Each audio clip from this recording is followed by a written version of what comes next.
ሁላችንም የግድ ንስሐ ገብተን መሆን አለበት ቅዱስ ቁርባን ስንቀበል። ምክንያቱም ከተናዘዝን እግዚአብሔር በምህረቱና በቸርነቱ ኃጢአታችንን ይቅር ይለናል። ስለዚህ ሙራኤል ንስሐ ካልገባን ወይም ቅዱስ ቁርባን ካልተቀበልን ኃጢአታችንን ይቅር አይባልም ማለት ነው? በሚገባው በጣት ተነስቼ ቤተክርስቲያን መሄድና ቅዱስ ቁርባን መቀበል አልቻልኩም። ለምን አልቻልሽም? ሁሉ ጊዜ ጧት ተነስተሽ ወደ ቤተክርስቲያን መሄድና ቅዱስ ቁርባን መቀበል ይኖርብሻል። ስለዚህ እግዚአብሔር ካንቺ ጋር ይሆናል። ነገር ግን ቅዱስ ቁርባን ለመቀበል ከመሄድሽ በፊት የግድ ንስሐ መግባት አለብሽ። የኔ እናትና አባት ወደ ቤተክርስቲያን አይሄዱም እና ከማን ጋር ነው የሚሄደው ሙራኤል? የግድ እንዲወስዱሽ መጠየቅ አለብሽ።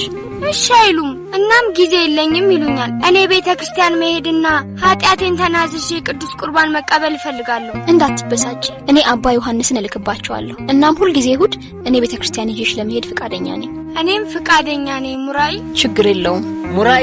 ሙራኤል እማዬ ነይና ምሳ ብይ ብላሻለች። ለእማዬ ዛሬ እንደምጾም ንገራት። ሙራኤል አንቺ ሁሉ ጊዜ ነው እንዴ የምትጾሚው? ዛሬ ሮብ ነው። አንተም መጾም አለብህ አባሁር። ከዚህ በኋላ ህፃን አይደለህም፣ 9 ዓመትህ ነው። ስለዚህ መጾም ትችላለህ። እኛም መጾም እንችላለን። ሁላችንም መጾም አለብን። እናም ጌታችን ያጽድቀን፣ ጸሎታችንንም ይስማን፣ የኔንም ጭምር።